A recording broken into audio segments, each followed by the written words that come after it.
When the film industry in Hong Kong revived in the 1950s after World War II, one particular studio, the Shaw Brothers, really had a big impact in the industry at that moment, with their films with a lot of fighting and martial arts.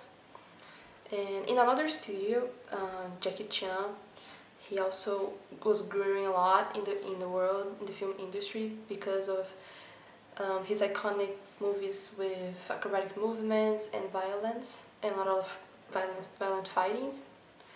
And even though he only acted in 4 films, he made a name for himself, and he will be forever remembered as the guy who used to do a lot of films with acrobatic movements and a lot of fighting.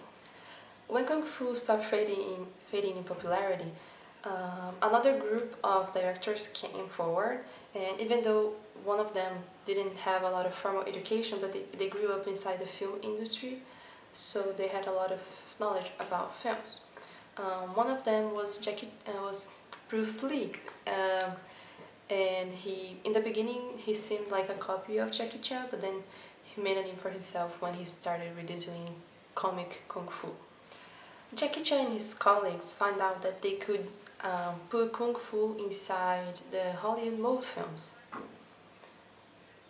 And since the Hong Kong film industry had a reckless energy, they didn't really have a lot of time to plan scripts or to really make the plot perfect shining, and sometimes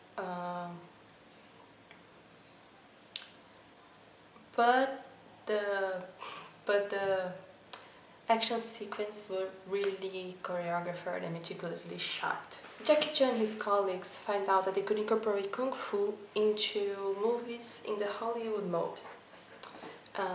And the Hong Kong film industry had a reckless energy, which made it hard for them to plan scripts.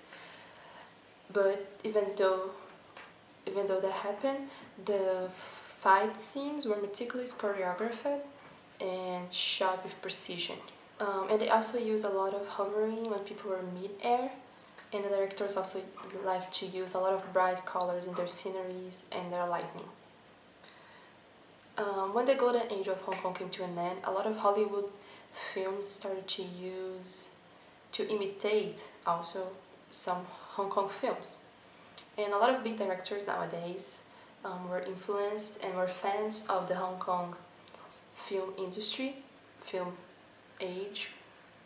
And one of them is Quentin Tarantino, who paid homage for Asian action films in the Kill Bill Volumes 1 and 2.